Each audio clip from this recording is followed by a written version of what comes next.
How Morbius exposed my wife's 3-year affair. Preface. I am M42, she is F42. We have a son who is 8.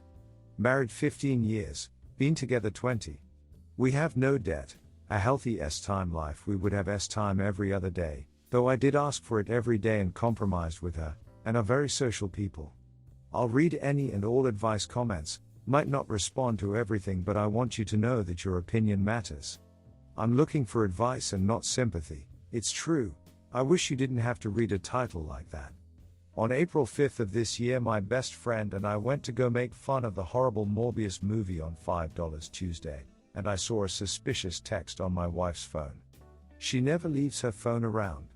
It was face up on the kitchen counter when I was making our son dinner. For the past year I've had high blood pressure. In 6 months prior to the text I stopped sleeping. I'd get 2 hours tops a night. 2 months before the text I stopped eating maybe 1 meal a day, no snacks. She was distant at home and with our friends. Good thing I don't drink that much cheese. The movie started and in the first 10 minutes, someone in the theater had a heart attack and they needed to pause the movie.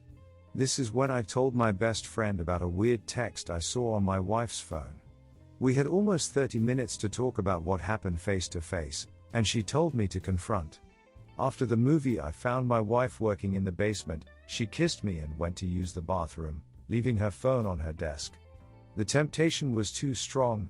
I looked, and the texts from this contact were gone. I wrote the number down and went to my computer to Google it, and I came up with nothing. Burner phone. I confront and he's a friend from work. The next day, April 6th, she's panicking. I dig through months of phone records and find they text constantly, between 3-5 daily, Thursday nights at bowling, and some Saturday mornings. She assures me he's a friend from work who they talk about work and bowling. When she went to help our son with something, I checked her phone and she deleted the contact. Later that night I'm curled up in the fetal position on the sofa thinking I was going crazy. April 7th, I'm trying to pull back all their text messages to my computer. Text chatting with the phone company was tough. I couldn't call because my wife and I both work from home. The language barrier was a problem. Then 3 months worth of texts start to download to her phone at 2:50 p.m., not my computer. I hear her curse from her office. I go to confront and I say, hey, if he's a friend from work, let's just go through the texts and see. That way my OCD mind can be at peace. She looks me dead in the eyes and says, the truth is that there is someone else, and leaves to get our son from school. She comes back and begs me not to talk about it until he went to bed. She leaves to get him. I tell my best friend. The initial lie. Stay tuned for more. That night she told me that she met him at bowling in March 2019, and that they made out, booked a hotel room and she didn't go. She didn't speak to him again until she was driving past a gas station in 2021 and saw his truck. They exchanged phone numbers and decided to meet at a local hotel. From that point on they met once a month in his truck or the hotel for S-time. This continues until March of this year. It was at this point that I admitted that in 2009, 13 years ago, I stepped out of our marriage to X. I know I may have lost some readers here, but I'm not looking for sympathy. I'm looking for advice for what follows from this point on. At the time my state of mind was, I cheated, she cheated, let's get therapy and heal, we have a kid, the house is almost paid off. Let's be better people and parents. May 3rd D-Day Part 2. We started therapy by this point and we were having amazing S-time 2-3 times a day. But she's all of a sudden acting weird. I tell her I need to sync our Google accounts for some BS reason, and I start in March of 2019 on her Maps timeline and I'm seeing several trips to a close-by parking lot to the bowling alley. Wheatley, the day she claimed she didn't go to the hotel was deleted. Several dates that summer when I was out of town were deleted. Who was watching our kid? The fall of 2019 she switched bowling alleys and was driving over an hour to see him weekly. In his truck, in different parking lots all near the old bowling alley. Our first session of therapy was a complete and total lie. She turned the timeline feature off in Jan of 2020. She also initially told me they always used protection. She came clean that they never did. I got phone call records and traced her cell phone every time that she was in the vicinity of his work. They were going to his work and having S-time in his truck. In the middle of the day, at least once a month in 2021. May 10th D-Day Part 3. In the fallout from the first session and the lies, I wanted to know more. Wouldn't you? At this point I knew that she saw him frequently in 2019, and they took a break in 2020. From there it was once a month until I saw the texts.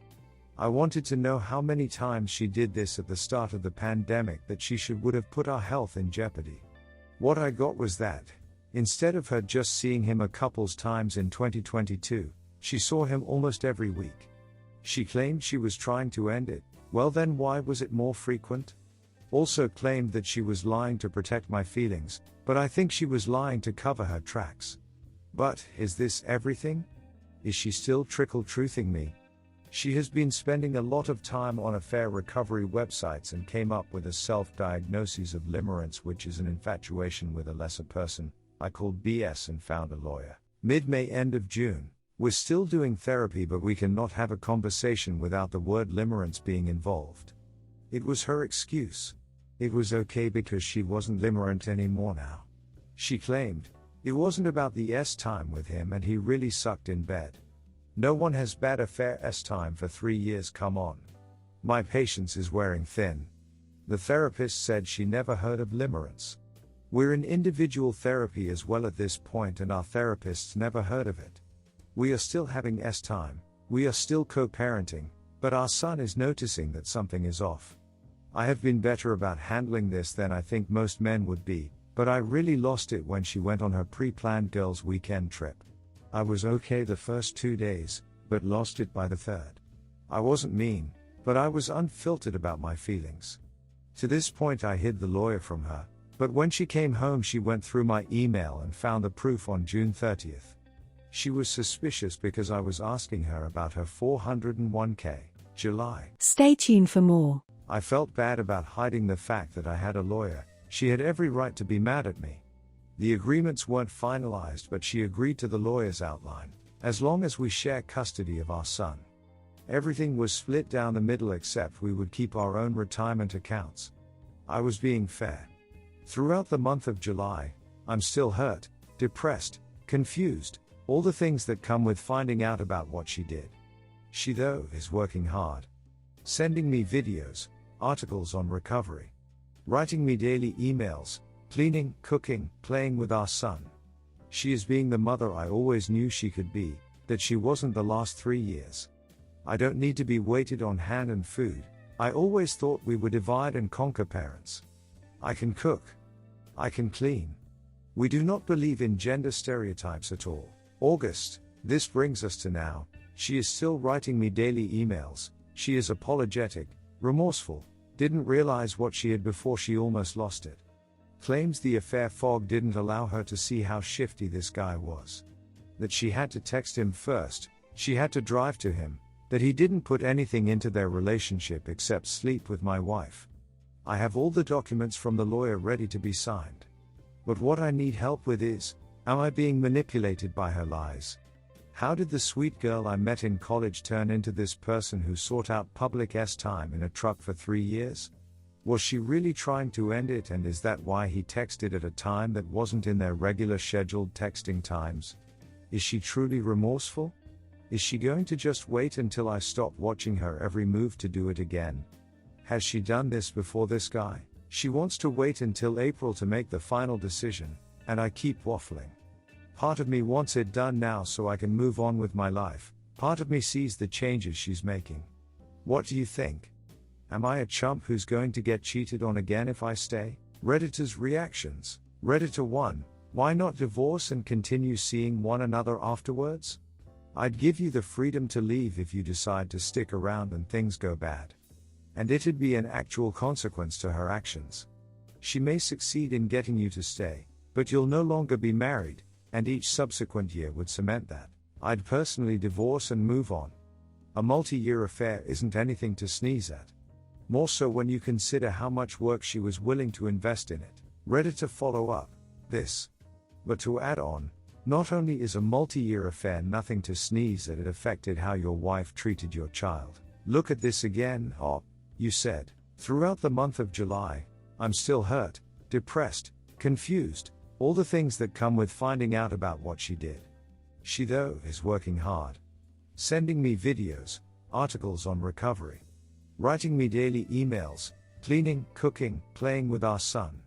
She is being the mother I always knew she could be, that she wasn't the last 3 years. She took everything you gave her for granted. The house. The home. The lifestyle. The child. She is trying to love bomb you and the kid, trying to prove she could have been this person the whole time. But she wasn't. Edit. Again. Look at this part. She though is working hard. Sending me videos, articles on recovery. She doesn't want consequences. The affair never hit her like it did you at this moment. She is trying to push you to move on. Not to dwell on it, and move on quickly. The damage of an affair, emotional or physical, is something that isn't rushed, that isn't pushed, and is humbly accepted and truthful. So far, I've seen her just keep lying to you up. How hard is a few more? For her? Stay tuned for more. Redditor 2. What a curiously horrible relationship y'all two have had for a long time. Clearly this relationship isn't fulfilling either of you if you'll both feel the need to cheat. By all means, continue along and wait for the 3rd episode. Cheating for over a decade and hiding it? Cheating for 3 straight years and hiding it? Please stay together so the rest of the world doesn't have to experience dating y'all. The only real victim is your kid, who is likely to be a SCT partner to his future partner due to weak moral boundaries and ethics that his parents passed on to him. Abuse is generational and it will clearly result in the same here unless he somehow becomes self-aware to know that both of his parents sucked at setting a good example of what a healthy and happy relationship looks like and makes significant changes. Sadly, that rarely happens. Redditor follow up. Agreed, set an example for your kids. If you don't have a spine, at least think of the example you're setting for your kids. Redditor 3. You hooked up twice and she had a long ongoing affair for years. She went on dates and started a S-time delivery service. Lean back, enjoy your burger while I pleasure you during your lunch hour. I am sure the affair fog is starting to lift. But I have a few questions. Did she inform the OBP? I am guessing there is one. They deserve to know. So here is my advice to you. Finalize the divorce and say you are willing to date her casually while seeing what's out there. Then make up your decision. Op answer. She told him I know. She wants to tell the wife, but I said I don't want all the drama. Redditor 4. Speaking from experience, people who cheat and go to such great lengths to hide it, will inevitably do it again. There was no remorse nor compassion for you for a long time, and that's clear in how you describe this situation. Unfortunately, it may be time to move forward in your life and work on healing from the damage this has caused. Although ultimately you are the only one who can make this decision. Ask yourself this: if it was a close friend, family member, or your child experiencing these hardships, what advice would you give them? Would you encourage them to move on and see the situation more objectively? Sometimes this perspective gives us insight into how to make logical decisions rather than emotional ones.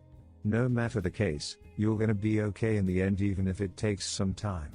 Best regards. Stay tuned for more. Redditor 5. It sounds like she's lied to you at every opportunity and continues to do so.